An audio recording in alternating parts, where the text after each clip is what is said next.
బండా రామ్మోహన్ రావు గారు మనతో పాటు జాయిన్ అయ్యారు. రామ్మోహన్ రావు గారు నమస్తే. శ్రీకాంత్ గారు నమస్తే. సో ఈ ఒత్తిడిని ఎట్లా చూడాలి? అర్ధరాత్రి 12:30 ప్రధానమంత్రి వీడియో రిలీజ్ చేయడం, వెంటనే అటు రాహుల్ గాంధీ వీడియో రిలీజ్ చేయడం, ఇటు కాంగ్రెస్ జనతా పార్టీ రిలీజ్ చేయడం, రాత్రి పరిణామాలు మారిపోయాయి. మరి ఇవాళ కేంద్ర కేబినెట్ సమావేశంలో ఏ నిర్ణయం తీసుకునేటువంటి అవకాశం ఉంది? అండ్ సిజేపీ డిమాండ్ ఇంకా అట్లాగే కొనసాగుతుంది. ధర్మేంద్ర ప్రధాన్ రాజీనామా చేయాల్సిందన్నటువంటి పట్టు మీదనే ఇప్పటికీ కొనసాగుతుంది. ఎట్లా చూడాలి సార్? ఎటువైపు వెళ్తోంది? ఈ ప్రెజర్ని ఎట్లా చూస్తున్నారు? శ్రీకాంత్ గారు, మీకు అట్లాగే రాజు న్యూస్ ప్రేక్షకులు నమస్కారం. మన తెలుగులో 2 సామెతలు ఉన్నాయి, పరస్పర విరుద్ధమైనవి. ఆలస్యం అమృతం విషం అని ఒకటి ఉంది. అవును. పరిగెత్తి పారుదాకు నిప్పటి నీళ్లు దా. ఈ 2 వాస్తవం. కానీ సమయము సందర్భాన్ని బట్టి ఆ సామెతలు ఎట్లా మనకు వస్తాయో సమయం సందర్భాన్ని బట్టి ప్రభుత్వాలు స్పందించాలి. లేకపోతే ఇట్లాంటి అనర్థాలు జరుగుతాయి. ఎందుకంటే ఆలస్యం అమృతం విషయం ఎందుకన్నానంటే 24 రోజులు 25 రోజులు ఈ వాటికి మన సోనం వాంగ్చుక్ మొదలుపెట్టి జంతర్ మంతర్ దగ్గర మన నిరసన మొదలు అంతకంటే ఎక్కువ ఇంకా 10 రోజుల ముందే కదా. అన్ని రోజుల నుంచి వాళ్ళు డిమాండ్ చెప్తున్నారు. పిల్లలు కదా, వాళ్ళని పట్టించుకుందామా లేదా అనే జ్ఞానం, కనీస జ్ఞానం, ఇంగిత జ్ఞానం లేకపోవడం వల్ల ఈ ప్రభుత్వం ఇంత చిక్కులో పడ్డది. వాళ్ళ అర్ధరాత్రి ట్వీట్లు, అర్ధరాత్రి వీడియోలు రిలీజ్ చేయాల్సిన అవసరం వచ్చింది కదా. ఇప్పుడు ఏమైంది? ఆలస్యం అమృతం విషయం అయిపోయింది కదా. వాళ్ళు నిలబడి నీళ్ళు తాగదాం అనుకుంటారు, తప్పలేదు. వారమో 10 రోజులకు స్పందించి పిల్లలు ఏమనుకుంటారా, మీరు ఏం చెప్తున్నారని అడిగితే మంచిది కదా. ఇప్పుడు మన పిల్లలు మన మీద అడుగుతారు, ఏదన్నా ఒక కొని ఇవ్వకపోతున్నావు లేకుంటే ఏదైనా ఇవ్వకపోతే అడుగుతారు. మనం ఏం చేస్తాం? వాళ్ళను దగ్గర తీసుకుని ఏంది బిడ్డ ఏం సంగతి అని అడుగుతాం, అంతే అడుగుతాం. కానీ కొట్టి సైన్ చంపం కదా. అడిగిన తర్వాత వాళ్ళకి కోరిక, అపరిమితమైన కోరికలు ఉన్నాయి అనుకోండి, ఇది కాదు బిడ్డ మనకు సముదాయిస్తాం, ఇట్లా కాదు ఇట్లా అని సముదాయిస్తాం. ఆ పని చేయాలని ప్రభుత్వం తల్లిదండ్రులు ఏం చేయాలో ఆ పని చేయాలి కదా. ఇప్పుడు ఏమైందంటే తండ్రి తప్పు చేస్తున్నాడు, తండ్రి మమ్మల్ని దగ్గర తీస్తున్నాడు, కోర్టుకి వెళ్తే కోర్టు తల్లి లాంటిది. తల్లి కూడా మేము వీడియో చూడని పొమ్మన్నాడు. నేనేమంటున్నా అంటే మేము ప్రధానమంత్రి వీడియో కూడా చూడని పొమ్మన్నారు. అప్పుడు ఏమైతుంది కదా. ప్రజలు కూడా ఏమనుకుంటారంటే, ఇప్పుడు మీరు ప్రధానమంత్రి గారు మన్ కీ బాత్ ఆయన బయట వాళ్ళకి చెప్తున్నారు, కానీ ప్రజలు మన్ కీ బాత్ వింటలేడు అంటున్నాను. అర్ధరాత్రి వీడియో రిలీజ్ చేసింది, నేను నిజంగా చూడలేను కదా. అంటే ఏమన్నట్టు ప్రజలకు ఎక్కడికి పోతున్నట్టు లెక్క. అదే కనుక ప్రెస్ మీట్ పెట్టో లేకపోతే బహిరంగంగానో ఒక సమావేశం పెట్టి చెప్తే అప్పుడు కరెక్ట్ ఉంటది కదా. మొన్న బీజేపీ పార్లమెంటరీ సమావేశంలో మేము చర్చిస్తాం, ఇవన్నీ పరిష్కరిస్తాం అని మాట ఇచ్చిండ్రు. కనీసం అదని పబ్లిక్ వేదిక మీద చెప్పాలి కదా. తమ పబ్లిక్ వేదికనే సరే అంటున్నారు. ఇక్కడ ఏమైంది? ఆలస్యం చేసి గోటితో పోయేదని గొడ్డలు దాకా తెచ్చుకున్నారు. ఇవాళ అందరు మంత్రులు వరుస క్యూ కట్టి ప్రధాన ప్రతిపక్ష నాయకుడి దగ్గరికి పోతే ఇంటి ముందర ధర్నా చేస్తే అట్లా ధర్నా చౌక్ వెళ్ళడానికి సిద్ధంగా ఉన్నామంటారు. మనకు జేపీ నడ్డా గారి దగ్గర ఇప్పటికీ సంప్రదింపులు అయినాయి. మళ్ళీ మేము సంప్రదింపు చేయడానికి సిద్ధము, ద్వారము తెరిచి ఉన్నట్టు. ఈ ద్వారాలు అప్పుడు చూడాలి అనుకున్నాం. పార్లమెంట్ ద్వారాలు ఏమో ప్రతిపక్షాలకు మూసేస్తారు. పార్లమెంట్ సాక్షిగా 20వ తేదీ నాడు వాళ్ళు మొత్తుకున్నారు కూడా, మీరు చర్చకు అనుమతించండి, మిగతా బిల్లులని పాస్ చేసుకుందాం, వందే మాత్రం అనే బిల్లు మీద పెట్టి మమ్మల్ని భుజాల మీద తుపాకీ పెట్టి కాల్చకండి, అన్ని ఆమోదించుకుందామని చేద్దాం, ఫస్ట్ దీన్ని మాట్లాడండి అన్నాడు 20వ తేదీ నాడు, ఫస్ట్ నాడే. దాన్ని ఇవాళ కాదు 4 రోజులు మాట్లాడతారు. వాళ్ళు అప్పుడే పట్టుబడతారు. ఇప్పుడు పిల్లల జిద్దు ఎట్లా ఉంటుంది అంటే, ప్రతిపక్షం ఉన్నప్పుడు కొంచెం జిద్దు ఉంటుంది కాదయ్యా, 4 రోజుల తర్వాత మాట్లాడతాం, సంగతి చెప్తామని అంటే అప్పుడు ఏం కాకపోతుంది కదా. ఇప్పుడు ఏమి ఎక్కడికి వచ్చింది? పార్లమెంట్ సాక్షిగా చర్చ జరుపుతాం అంటున్నారు. అట్లానే పిల్లల సమస్యలు పట్టించుకుంటాం అంటున్నారు. ఫాస్ట్ ట్రాక్ కోర్టు ఏర్పాటు చేస్తున్నాం అంటున్నారు. ఇవన్నీ ముందే ఉంటుంటే ఏమైతున్నాయి? 13 మంది అరెస్ట్ చేసిన 13 చర్యలు తీసుకుంటాం అని ప్రధానమంత్రి ఇప్పటిదాకా మాట్లాడాలి ఈ విషయం మీద. ఎప్పుడు కూడా ప్రధానమంత్రి గారి సాచివేత ధోరణి ఎట్లా ఉందంటే, మణిపురాల నుంచి పొందుకొని ఇప్పటిదాకా కూడా పని అయిపోయినాక పోతాడు. గత జిల్లా సేతు బంధనం అంటారు దీన్ని. నీళ్ళు అయిపోయినాక ఆనకట్ట కడితే ఏం లాభం? ఈ ధర్నా జరగకుండా చూడాల్సిన బాధ్యత ఉంది. నా సిజేపీ పెద్ద ఎత్తున ఈ ఉద్యమం చేయకుండా చేయకుండా చేసే బాధ్యత ఉండాల్సిన అవసరం ఉందా లేదంటున్నాను. అన్ని అయిపోయిన తర్వాత సబ్ కుచ్ లుటాకి హోట్ మే ఆయేతో క్యా హోతా అని మంచి పాట ఉన్నది, ఎందుకంటే మన సైకిల్ వాడతాడు. నేను ఏమంటున్నాను అంటే, అన్ని పోయి కోల్పోయిన తర్వాత ఇప్పుడు ముందుకు వచ్చి మేము చేస్తామంటే ఎవరు నమ్ముతారు మిమ్మల్ని అంటున్నాను. అందుకనే ఇక్కడ ప్రభుత్వం తప్పు చేసింది. నేరపూరిత నిర్లక్ష్యం అంటున్నాను. దీనికి ఇంగ్లీష్ లో మంచి మాట ఉన్నది. నేరపూరిత నిర్లక్ష్యం అంటే ఖచ్చితంగా నేర సమానమైన నిర్లక్ష్యం ఇది, సమానం లేదు. అది అంతకంటే మార్గం ఇంకో మాట దొరకలేదు నాకు. నేనేమంటున్నా అంటే, మీరు నేరం చేస్తారు, వాళ్ళ మీద నెట్టేస్తారు. ఈ ఉద్యమంలో జరిగిన పొరపాట్లు రేపు పొద్దున మీరు దాని వల్ల లాభం పొందుతామంటే అది వేరు. దేశంలో అన్ని ప్రతిపక్షాలు చేస్తున్న పని అనేది మీరు అదే చేస్తారు కదా.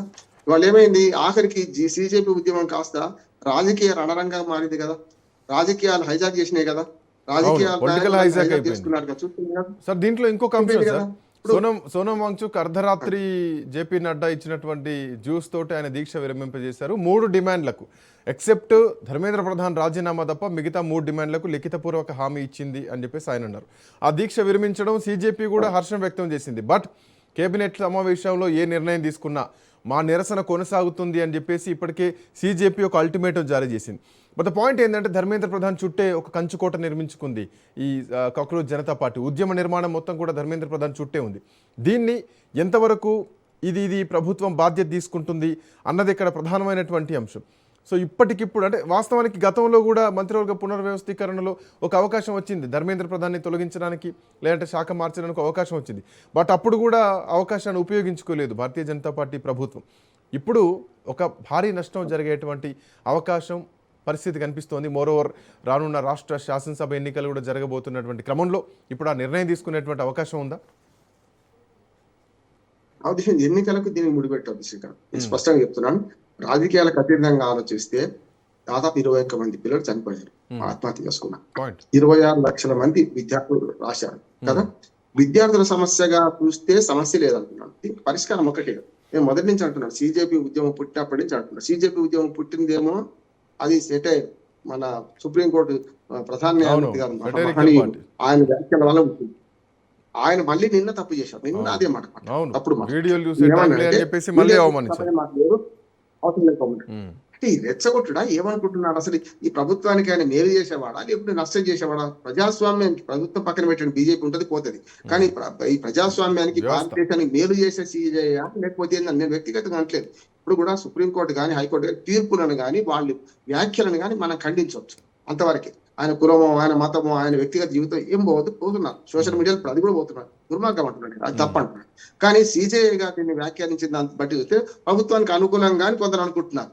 నేనేమనుకుంటే తిట్టను పోరా అన్నట్టు ప్రభుత్వానికి ఇబ్బంది తెచ్చే పరిస్థితి ఆయన కూడా తెస్తున్నాడు అంటున్నాను. సీజేపీ అంటే కాక్రోచ్ సోమర్పోతులు పనికిరాని వాళ్ళని వ్యాఖ్యలు చేసి సీజేపీ ఉద్యమానికి ఆద్యం పోసిండు ఆయన. మళ్ళీ ఇప్పుడేం చేస్తున్నాడు అంటే ప్రభుత్వానికి అనుకూలంగా ప్రభుత్వానికి వ్యతిరేకమైన వ్యాఖ్యలు అంటున్నాను నేను. ఆయన వ్యాఖ్యలు ఏమైతుంది, ఇప్పుడు సుప్రీంకోర్టు చీఫ్ జస్టిస్ మీద కూడా ఆరోపణలు వస్తున్నాయి కదా. అంతేందుకు హైకోర్టు దానికన్నా కింద కోర్టు హైకోర్టు ప్రమాణమైన కేసు టేకప్ చేసింది. మనం ఒత్తిడి చేస్తామంటే మీ రాజకీయ ఒత్తిడి మేము గురిగాము, రేపు చూస్తాం పొమ్మన్నారు. ఒక రోజు ఆగిండ్రు, తెల్లారు చూసిండ్రు, మేము అన్ని చూస్తాం, అవకాశాన్ని పనిచేసి నోటీస్ లిఫ్ట్ చేసి. హైకోర్టుకున్న విచక్షణ జ్ఞానం సుప్రీంకోర్టుకు లేకపోతే ఎట్లా అంటున్నాను. కోర్టే అంటున్నాను, హైకోర్టుకున్న విచక్షణ కానీ వాళ్ళు ఏమన్నంటే ఇప్పుడు దెబ్బలు తినొచ్చిండు. నేను ఇంతకుముందు చెప్పాను, తల్లి అంటే తండ్రి కొడితే పిల్లలు ఎక్కడికి పోతారు, తల్లి దగ్గరికి పోతారు కదా. తల్లి కూడా ఈ ఎడాబెడది బడగ పుట్టింది అనుకోండి, ఎవరి దగ్గర పోవాలి? మనకు సామెత ఉంది శ్రీకాంత్, కన్న తల్లి దయ్యమైన తర్వాత తొట్లగట్టే దిక్కెవడని కదా. మరి అటువంటి అప్పుడు కన్న తల్లులు చూస్తున్నాం, పిల్లలు కంటే తల్లులు చూస్తున్నాం.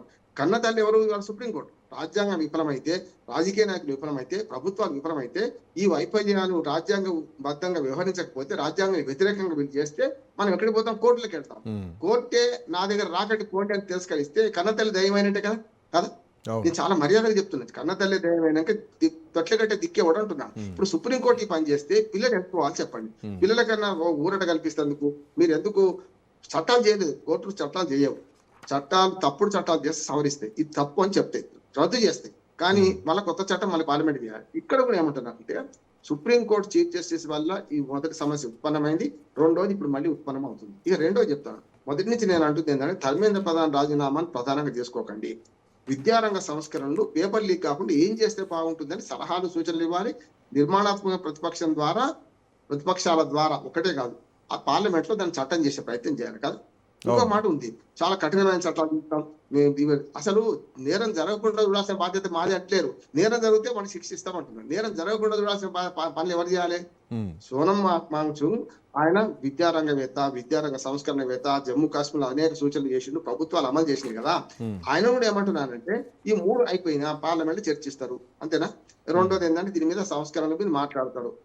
మూడోది పెద్దగా ఒప్పుకోలేదు, మన ధర్మేంద్ర ప్రధాన్ రాజీనామా గురించి పట్టుబట్టలేదు. అది చాలా సోనం వాంగ్చుక్ చాలా వయసు మీద చాలా మంచి పని చేసింది. ఎందుకంటే పోరల జీవితాలు పోతున్నాయి. రేపు పొద్దున ఇట్లా ఉద్యమాలలో పోతే పిల్లల మన చదువులని పోతాయి కదా.